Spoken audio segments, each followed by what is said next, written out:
بنی اسرائیل میں ایک نوجوان سخت بیمار ہو گیا تو اس کی ماں نے نظر مانی کہ اگر اللہ پاک نے اسے مرض سے شفا دے دی تو میں 7 دن کے لیے دنیا سے باہر نکل جاؤں گی۔ اللہ پاک نے اسے بیماری سے شفا یاب کر دیا، لیکن اس عورت نے اپنا نظر پورا نہ کیا۔ ایک رات وہ عورت سو رہی تھی تو خواب میں کسی نے کہا کہ تو اپنی نظر پوری کر تاکہ تجھے اللہ پاک کی طرف سے کوئی بڑی مصیبت نہ پہنچے۔ جب صبح ہوئی تو اس نے اپنے بیٹے کو بلایا اور سارا قصہ سنایا اور کہا کہ وہ قبرستان میں اس کے لیے قبر تیار کر کے اسے قبر میں دفن کر دے۔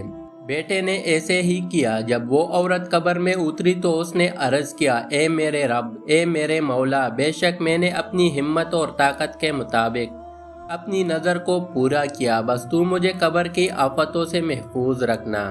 اس دعا کے بعد بیٹا قبر پر مٹی ڈال کر واپس آ گیا تو عورت نے قبر میں اپنے سر کی طرف سے ایک چمکتا ہوا نور دیکھا اور کھڑکی نما میں ایک سوراخ بھی دیکھا، اور سوراخ سے اسے ایک باغ نظر آیا جس میں 2 عورتیں بیٹھی ہوئی تھیں۔ ان دونوں عورتوں نے اس بی بی کو آواز دی کہ اے بی بی، تم ہماری طرف نکل آؤ۔ چنانچہ وہ سوراخ کھل گیا اور وہ عورت ان عورتوں کی طرف نکل کر چلی گئی۔ وہاں اس نے ایک صاف ستھرا حوض دیکھا۔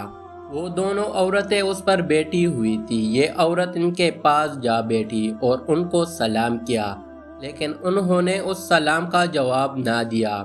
اس عورت نے ان سے پوچھا کہ تم نے میرے سلام کا جواب کیوں نہیں دیا، حالانکہ تم دونوں سلام کا جواب دینے کی قدرت رکھتے ہو؟ انہوں نے جواب دیا کہ سلام فرمان برداری ہے اور ہمیں اطاعت اور فرمان برداری سے منع کیا گیا ہے۔ اسی دوران وہ عورت کیا دیکھتی کہ ان دونوں عورتوں میں سے ایک کے سر پر ایک چڑیا اپنے پروں سے پنکھی چلا رہی ہے اور دوسری عورت کے سر پر ایک پرندہ اپنے چونچے مار رہا ہے۔ اس بی بی نے پہلی عورت سے پوچھا، یہ کرامت تمہیں کس وجہ سے ملی؟ اس عورت نے جواب دیا، دنیا میں جو میرا شوہر تھا میں اس کی تابعدار تھی۔ جب میرا دنیا سے انتقال ہوا تو میرا شوہر مجھ سے راضی تھا، اس وجہ سے اللہ تعالیٰ نے مجھے یہ کرامت عطا فرمائی۔ پھر اس نے دوسری عورت سے پوچھا، تم عذاب میں مبتلا کیوں ہو؟ اس نے جواب دیا، میں ایک نیک صالحہ عورت تھی لیکن دنیا میں اپنے شوہر کی نافرمان تھی۔ جب دنیا سے میرا انتقال ہوا تو میرا شوہر مجھ سے ناراض تھا۔ اللہ تعالیٰ نے نیک ہونے کی وجہ سے میری قبر کو جنت کا باغ بنا دیا اور شوہر کی نافرمانی کی وجہ سے مجھے یہ عذاب دیا۔ میں تم سے عرض کرتی ہوں کہ جب تم دنیا میں واپس جاؤ تو میرے شوہر سے میرے لیے سفارش کرنا، ہو سکتا ہے کہ وہ مجھ سے راضی ہو جائے۔ جب اس بی بی عورت پر 7 دن گزر گئے تو ان عورتوں نے اسے دفن ہونے والی عورت سے کہا، اٹھو اور اپنی قبر میں واپس چلی جاؤ کیونکہ تیرا بیٹا تجھے لینے آیا ہے۔